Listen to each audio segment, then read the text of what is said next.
Matius 14. Yohanes Pembaptis dibunuh. Pada masa itu sampailah berita-berita tentang Yesus kepada Herodes, raja wilayah. Lalu ia berkata kepada pegawai-pegawainya, "Inilah Yohanes Pembaptis. Ia sudah bangkit dari antara orang mati dan itulah sebabnya kuasa-kuasa itu bekerja di dalamnya." Sebab memang Herodes telah menyuruh menangkap Yohanes, membelenggunya dan memenjarakannya, berhubung dengan peristiwa Herodias, istri Filipus, saudaranya. Karena Yohanes pernah menegurnya, katanya, "Tidak halal engkau mengambil Herodias." Herodes ingin membunuhnya, tetapi ia takut akan orang banyak yang memandang Yohanes sebagai nabi. Tetapi pada hari ulang tahun Herodes, menarilah anak perempuan Herodias di tengah-tengah mereka dan menyukakan hati Herodes. Sehingga Herodes bersumpah akan memberikan kepadanya apa saja yang dimintanya. Maka setelah dihasut oleh ibunya, anak perempuan itu berkata, "Berikanlah aku di sini kepada Yohanes Pembaptis di sebuah talam." Lalu sedihlah hati raja, tetapi karena sumpahnya dan karena tamu-tamunya, diperintahkannya juga untuk memberikannya. Disuruhnya memanggil kepala Yohanes di penjara, dan kepala Yohanes itu pun dibawa orang di sebuah talam. Lalu diberikan kepada gadis itu, dan ia membawanya kepada ibunya. Kemudian datanglah murid-murid Yohanes Pembaptis, mengambil mayatnya dan menguburkannya. Lalu pergilah mereka memberitahukannya kepada Yesus. Yesus memberi makan 5.000 orang. Setelah Yesus mendengar berita itu, menyingkirlah ia dari situ dan hendak mengasingkan diri dengan perahu ke tempat yang sunyi. Tetapi orang banyak mendengarnya dan mengikuti dia dengan mengambil jalan darat dari kota-kota mereka. Ketika Yesus mendarat, ia melihat orang banyak yang besar jumlahnya. Maka tergeraklah hatinya oleh belas kasihan kepada mereka dan ia menyembuhkan mereka yang sakit. Menjelang malam, murid-muridnya datang kepadanya dan berkata, "Tempat ini sunyi dan hari sudah mulai malam. Suruhlah orang banyak itu pergi supaya mereka dapat membeli makanan di desa-desa."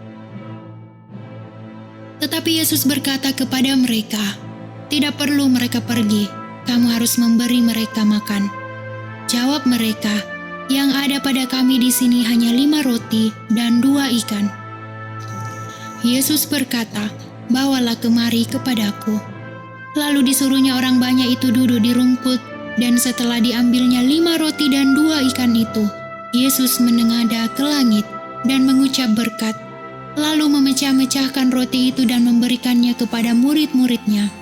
Lalu murid-muridnya membagi-bagikannya kepada orang banyak. Dan mereka semuanya makan sampai kenyang. Kemudian orang mengumpulkan potongan-potongan roti yang sisa, 12 bakul penuh. Yang ikut makan kira-kira 5.000 laki-laki, tidak termasuk perempuan dan anak-anak. Yesus berjalan di atas air. Sesudah itu Yesus segera memerintahkan murid-muridnya naik ke perahu dan mendahulinya ke seberang. Sementara itu ia menyuruh orang banyak pulang. Dan setelah orang banyak itu disuruhnya pulang, Yesus naik ke atas bukit untuk berdoa seorang diri. Ketika hari sudah malam, ia sendirian di situ. Perahu murid-muridnya sudah beberapa mil jauhnya dari pantai dan diombang-ambingkan gelombang karena angin sakal. Kira-kira jam 3 malam datanglah Yesus kepada mereka berjalan di atas air. Ketika murid-muridnya melihat dia berjalan di atas air, mereka terkejut dan berseru, "Itu hantu!" Lalu berteriak-teriak karena takut. Tetapi segera Yesus berkata kepada mereka, "Tenanglah, aku ini, jangan takut." Lalu Petrus berseru dan menjawab dia, "Tuhan, apabila engkau itu, suruhlah aku datang kepadamu berjalan di atas air." Kata Yesus, "Datanglah." Maka Petrus turun dari perahu dan berjalan di atas air mendapatkan Yesus. Tetapi ketika dirasanya tiupan angin, takutlah ia dan mulai tenggelam lalu berteriak, "Tuhan, tolonglah aku." Segera Yesus mengulurkan tangannya, memegang dia dan berkata, "Hai orang yang kurang percaya, mengapa engkau bimbang?" Lalu mereka naik ke perahu dan angin pun redalah. Dan orang-orang yang ada di perahu menyembah dia. Katanya, "Sesungguhnya engkau Anak Allah." Yesus menyembuhkan orang-orang sakit di Genesaret. Setibanya di seberang, mereka mendarat di Genesaret. Ketika Yesus dikenal oleh orang-orang di tempat itu, mereka memberitahukannya ke seluruh daerah itu, maka semua orang yang sakit dibawa kepadanya. Mereka memohon supaya diperkenankan menjamah jumbai jubahnya, dan semua orang yang menjamahnya menjadi sembuh.